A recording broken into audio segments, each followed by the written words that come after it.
When anyone asks me who I idolize, I say my grandmother. She's the strongest woman I know, and I respect her so much. Today I will share her American story and why she has affected my life so greatly.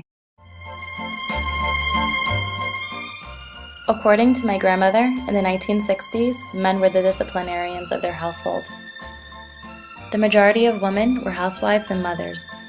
A woman's role was to be a homemaker and the caregiver. Stay home with the children, cook, and pick up the house. My grandmother and her siblings were raised with this type of upbringing, and unfortunately in a very strict Spanish household. Once they became of age, they were only allowed to date one boy, introduce them to the family, and eventually marry them. Growing up, my grandmother and her siblings lived with a father who was very controlling and aggressive. Eventually, history repeated itself. My grandmother met her first husband in the same apartment building she lived in with her family in the South Bronx. He was 4 years older than her, and they married in 1961, the same year my grandmother graduated high school. Between 1967 and 1969, she gave birth to two girls, my Aunt Ruthie and my mother Miriam.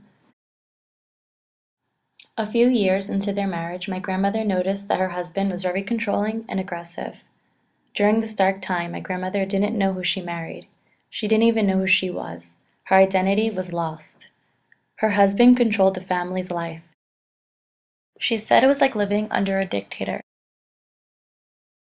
She often questioned if she would ever be strong enough to leave the marriage, or if it was possible for her to raise her daughters on her own. But she was aware that the marriage wasn't going to work.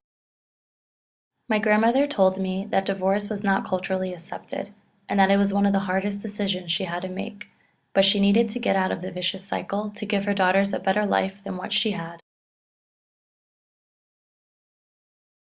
She began to look for employment to support her family, and found a job as a secretary in Manhattan at the Museum of Natural History. In 1974, she defeated the odds and was the first one in her family to get a divorce. A year later, she was able to move her family from the congested environment of the South Bronx to the suburbs of New Jersey. She was a single mother for 10 years, and during that interim, a drive grew within her. For the first time ever, she felt free. She was on the right path of fulfilling her dreams. She raised her two daughters on her own while working and putting herself through college. She received her first degree in business administration and continued her career at the museum for 35 years. Once her daughters were finished with college, my grandmother found her mate. In 1982, she met my grandfather Tom at a wedding. It was love at first sight. 2 years later, they got married. You know how they say opposites attract? Well, there's so much truth to that. Their cultures were like night and day. He was Presbyterian and she was Catholic. He was born a Southern guy from the hills of North Carolina, and she was born from Puerto Rico, residing in New York. He respected her drive, her dedication, and independence. He accepted that she had her own life outside of his, and he just wanted to be a part of it. Just to see you smile, I'd do anything. My grandfather had his own business in construction, and within the same year of them being married, he helped build my grandmother her dream home in Piscataway, New Jersey. It's worth all that's lost. Just to see you smile. Just to see you smile, I'd do anything. He exposed my grandmother to the Southern culture, took her to different places like Alabama, Texas, the Carolinas, and Tennessee. She even got hooked to country music. And one of their favorite pastime memories is camping. Her transformation into this American culture was not an easy one for her because she had to build a new identity first. My grandmother always told me to dream big and don't let anything or anyone stop you from achieving exactly what you want out of this life. She taught me that anything is possible, but nothing comes easy. Everything she set her mind to do, she did, but it took a lot of courage, hard work, and dedication in order for her to fulfill her dreams, which pushes me to fulfill my own. I am so lucky that my grandmother was able to teach me those same values.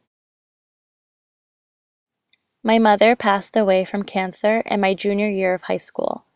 I was in the darkest place of my life at just 17 years old. I fell into depression, was failing in school, and got into an abusive relationship. I was lost. I was gone. Until my grandmother took me under her wing and saved my life. As a young adult, she taught me about strength and determination. Without my grandmother, I don't think I would be here today. She helped mold me into the woman I am.